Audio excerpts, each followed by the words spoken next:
With Stella 3.8, we've increased both the flexibility and precision with which you can format time. This is a model running in months. Time is going from 0 to 12, and this is a table that shows time every 1/2.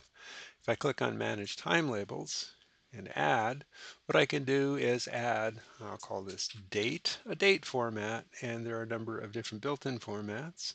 Full date, here's one that I like, which is the year, month, day, which is the year 2020, so it'd show up as 2020. And suppose I wanted to start in 2025 instead.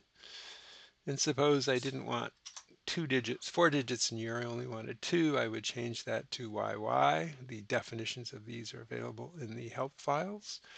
And I click on OK, and I'll make that the default. And when I do that, we can see that we now have a table that's running at the 1st, the 16th, the 1st, the 15th. These months are different lengths. I might want to have everything showing up at the 15th instead. And in order to do that, I would go edit this and I'd say end of year. And since it's the end of the year, I'd put 2024 as the year.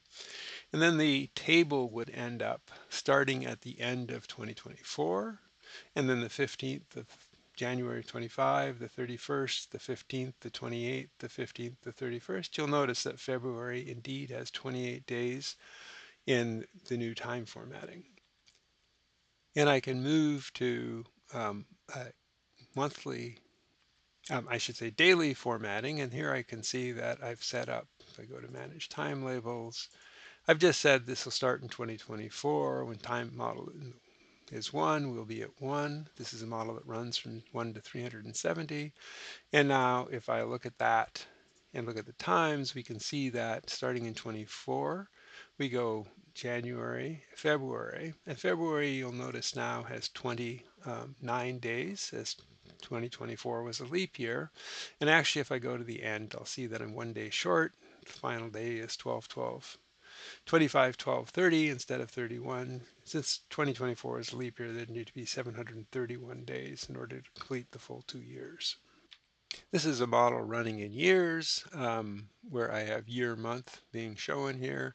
And suppose instead of month, I wanted to use quarters, I would go to Manage Time Labels, Edit, and then where it says -mm, I can put in a -q. This is not one of the built-in formats. And I might put a Q instead of a dash in front of that. And then I would end up with numbers that look like 1999 Q4, 2000 Q4, 2001. So this is again an end of year where I'm showing the final quarter of each year.